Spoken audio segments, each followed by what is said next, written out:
അങ്ങേക്കും അറിവുള്ള കാര്യമാണ്, പ്രത്യേകം പറയേണ്ട കാര്യമില്ല. 127 വർഷം പഴക്കമുള്ള ഒരു ഡാം, അതിൻ്റെ ആശങ്ക ഇപ്പോൾ വരുന്നത് കർണാടകയിലെ തുംഗഭദ്ര എന്ന് പറയുന്ന സുർക്കി മിശ്രിതം ഉപയോഗിച്ച് പണിത ഒരു ഡാമിൻ്റെ ഗേറ്റ് വേ തകർന്നതോടുകൂടിയാണ് നമ്മൾ വീണ്ടും ചർച്ചകൾ മുല്ലപ്പെരിയാറിലേക്ക് കൊണ്ടുവരുന്നത്. അതുമാത്രമല്ല, വയനാട്ടിൽ നമ്മൾ കണ്ടു ഇത്തരത്തിലുള്ള പരിസ്ഥിതിയുടെ ആഘാതം നമ്മൾ കണ്ടു. അത് മാത്രമല്ലല്ലോ, മുല്ലപ്പെരിയാർ മേഖല എന്ന് പറയുന്നത് ഭൂകമ്പ മാപിനിയിൽ ഭൂകമ്പ സാധ്യതയുള്ള പ്രദേശങ്ങളിൽ ഒന്നാണ് എന്ന് അങ്ങേക്കും അറിവുള്ള കാര്യമാണ്. അപ്പോൾ തീർച്ചയായും ഡോക്ടർ KP ത്രിവിക്രമജി, ഈ മുല്ലപ്പെരിയാറിൻ്റെ ആശങ്ക തീർക്കാൻ എന്താണ് ഒരു മാർഗം? തമിഴ്നാട് ഒട്ടും സമ്മതിക്കുന്നുമില്ല, നമ്മളെ കൊണ്ട് സാധിക്കുന്നുമില്ല. എന്ത് ചെയ്യാൻ കഴിയും ഡോക്ടർ ത്രിവിക്രമജി? നമസ്കാരം. ഇതൊരു ചില കാലങ്ങളിൽ ചർച്ചാ വിഷയമായ ഒരു വിഷയം തന്നെയാണ് മുല്ലപ്പെരിയാർ. മുല്ലപ്പെരിയാറിൻ്റെ ബലക്ഷയമോ ബലഹീനതയോ ബലമോ അതിൽ വാസ്തവത്തിൽ നമ്മൾ ആരും സംശയിക്കേണ്ട കാര്യമില്ല. ലോകത്തിൽ പല ഭാഗങ്ങളിലും ഇങ്ങനെയുള്ള അല്ലെങ്കിൽ ഇതിനേക്കാളും പഴക്കമുള്ള അണക്കെട്ടുകളുണ്ട്. എൻ്റെ ഓർമ്മയിൽ വരുന്നത് മുല്ലപ്പെരിയാറിൽ 1895 മറ്റോ കമ്മീഷൻ ചെയ്തപ്പോൾ അതിനുശേഷം മുല്ലപ്പെരിയാർ ബലപ്പെടുത്താനായിട്ട് സുപ്രീം കോടതിയോ മറ്റോ നിർദ്ദേശിച്ചതനുസരിച്ച് തമിഴ്നാട് സ്റ്റേറ്റ് ഗവൺമെൻറ് കേരളത്തിൻ്റെ കൂടെ സഹായത്തോടോ സഹകരണത്തോടോ ആ ബലപ്പെടുത്തൽ നടത്തുകയുണ്ടായി. 1922-ലും 1965-ലും. അതെ, അത് കഴിഞ്ഞിട്ട് അതായത് എന്താണ്, ഏത് അണയ്ക്കകത്ത് നമ്മൾ അണ എന്ന് പറയുന്നത് ഒരു സോളിഡ് ഹോമോജിനസ് സ്ട്രക്ചറാണ്. അതായത് നമ്മുടെ ഒരു കോൺക്രീറ്റ് പ്ലാസ്റ്റർ ചെയ്ത സിമൻറ്റ് മോട്ടർ കൊണ്ട് പ്ലാസ്റ്റർ ചെയ്ത് കഴിഞ്ഞാൽ ഒരു വീടിലെ ചുവര്, ആ എല്ലാ ചുവരും ഒന്നായിട്ടായിരിക്കും പ്രകമ്പനം കൊള്ളുന്നത്, ഓരോ മുറിയിലുമല്ല.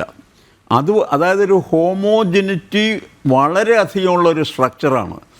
അത് ഒരു മാസണറി ഡാമാണ്.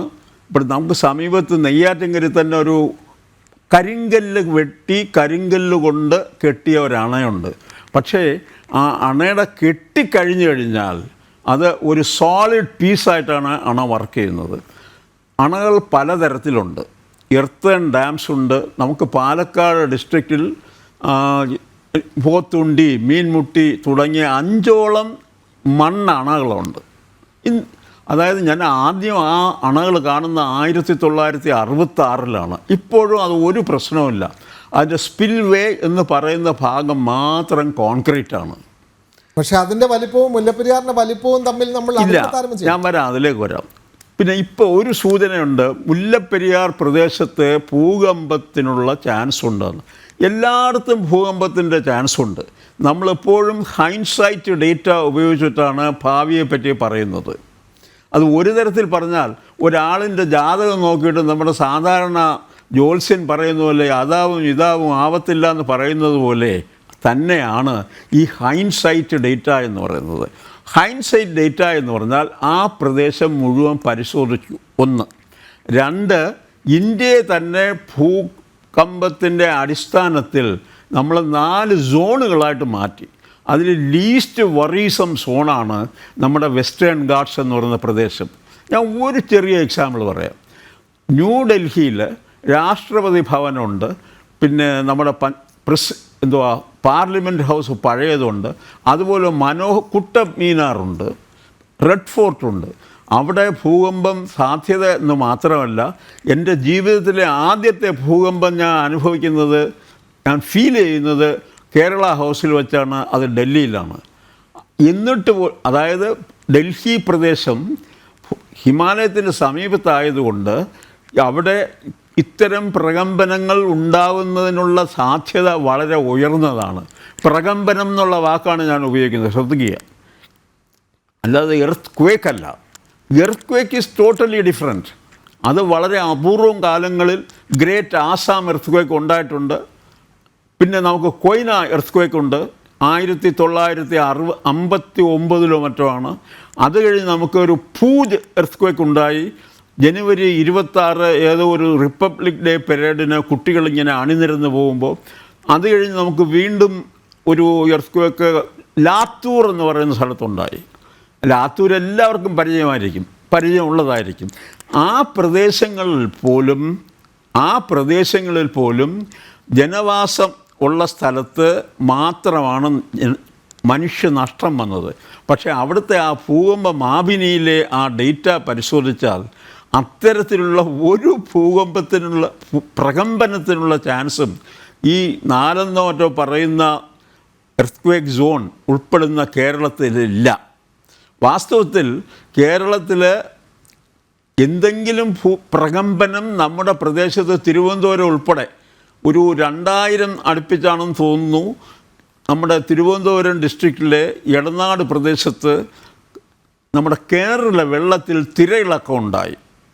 അതൊരു വലിയ ഇഷ്യൂ ആയിരുന്നു. കാരണം സ്വാഭാവികമാണ്, കിണറിടിഞ്ഞു വീഴുമോ, അതുകൊണ്ട് അപകടം വരുമോ എന്നുള്ള ഭൂകമ്പമാണോ അതിൻ്റെ നാന്ദിയാണോ അങ്ങനെയൊക്കെയുള്ള സംശയമുണ്ട്. പക്ഷേ എന്നാലും അന്നത്തെ സംഭവത്തിന് കാരണം ഇന്നുമുണ്ട്. അതായത് എന്താ പറ്റുന്നു, നമുക്ക് ലക്ഷദ്വീപ് സീ എന്ന് പറയുന്ന അല്ലെങ്കിൽ അറേബ്യൻ കടലെന്ന് പരക്കെ അറിയപ്പെടുന്ന അതിനടിയിൽ ഒരു മിഡ് ഓഷ്യാനിക് റിഡ്ജുണ്ട്. ഈ മിഡ് ഓഷ്യാനിക് റിഡ്ജ് എന്ന് പറയുന്നത് എപ്പോഴും ചലനാത്മകമാണ്. അത് പക്ഷേ ചലിക്കുക എന്ന് പറയുന്ന ഞാൻ ഉപയോഗിക്കുന്ന എക്സാമ്പിൾ തന്നെ ആം റെസ്ലിംഗ് ആണ്. അങ്ങനൊരു സ്പോർട്സ് തന്നെ ഉണ്ട്. 2 പേര് കൈ ഇങ്ങനെ പിടിച്ചിരിക്കും, അങ്ങനെ ബലമായിട്ട് പിടിച്ചിട്ട് ഏതെങ്കിലും ഒരു കക്ഷി ക്ഷീണിതനായി കൈ മലർന്നു പോകും. അതുപോലെയാണ് ഈ പ്രകമ്പനം ഉത്ഭവിക്കുന്നത്. ഇങ്ങനെ 2 പ്ലേറ്റുകൾ തമ്മിൽ അകന്നു പോവുകയോ എന്നാലും ഉണ്ടാകും, അടുത്ത് കൂട്ടിമുട്ടുകയോ എന്നാലും ഈ പ്രകമ്പനം ഉണ്ടാകും. മൂവ്മെൻ്റ് ഉണ്ട്. അതായത് earth is always A mobile planet. പക്ഷേ നമ്മളത് അറിയുന്നില്ല എന്ന് മാത്രമേ ഉള്ളൂ. അതിൻ്റെ എവിഡൻസസ് മുഴുവൻ സീ ബെഡിലും സീ ഫ്ലോറിലുമാണ്. അതുകൊണ്ട് നമ്മുടെ ഈ മുല്ലപ്പെരിയാർ വിഷയത്തിൽ എനിക്ക് തോന്നുന്നത് നമ്മൾ ചെയ്യേണ്ടത് ഒരു ഡീകമ്മീഷനിങ് എന്നൊരു വാർത്ത ഞാൻ കണ്ടു. എന്താണ് ഈ ഡീകമ്മീഷനിങ്? ലോകത്ത് എങ്ങനെയാണ് ഈ ഡീകമ്മീഷൻ ചെയ്യുന്നത്? ഡീകമ്മീഷൻ ചെയ്യുന്നത് എപ്പോഴാണോ റിസർവോയർ കപ്പാസിറ്റി 50% മേലെ കുറയുന്നു, അതായത് ചേറും സെഡിമെൻറ്റും എക്കലും വന്ന് നിറഞ്ഞ് 1 ലിറ്ററാണ് അതിൻ്റെ കപ്പാസിറ്റി ആണെങ്കിൽ 500 cc വെള്ളമേ പിന്നെ നിൽക്കുകയുള്ളൂ എന്ന് പറയുമ്പോഴാണ് ആ ഡീകമ്മീഷൻ ചെയ്യുക. ആദ്യം ശ്രദ്ധിക്കുക, ഡീകമ്മീഷൻ എന്ന് പറഞ്ഞാൽ അണ പൊട്ടിച്ച് കളയുക അല്ല. പിന്നെ രണ്ടാമത്, ഞാൻ എന്തോ സന്ദർഭവശാൽ ഇന്നലെയോ മിനിയാന്നോ നമ്മുടെ ഈ ശ്രീധരൻ മാഷിൻ്റെ ഒരു വീഡിയോ കാണാനിടയായി. അപ്പോഴാണ് എനിക്ക് ഓർമ്മ വന്ന പഴയ സുപ്രീം കോടതിയിലൊരു തീരുമാനം. തമിഴ്നാട് അങ്ങനെ ഒരെണ്ണം മേടിച്ച് വച്ചിട്ടുണ്ട്. അല്ലെങ്കിൽ ശ്രീധരൻ സാർ അതിനെപ്പറ്റി അദ്ദേഹത്തിൻ്റെ അഭിപ്രായം പറഞ്ഞിട്ടുണ്ട്. അദ്ദേഹം പറഞ്ഞ എന്തുവാ, ഒരു കാരണവശാലും അവിടെ ത്രെട്ടുണ്ടെങ്കിൽ അത് ഒഴിവാക്കാൻ അണ പൊട്ടിക്കാൻ ഒക്കത്തില്ല. കാരണം ഭൂകമ്പം ഇല്ല. പക്ഷേ നമുക്കൊരു ഭയമുണ്ട്. സുർക്കി വെച്ച് കെട്ടിയതാണ്. അതാണ് സുർക്കിയാണ് നമ്മളെ ഭയപ്പെടുത്തുന്ന പ്രധാനപ്പെട്ട ഘടകം. സുർക്കി തന്നെയാണ്.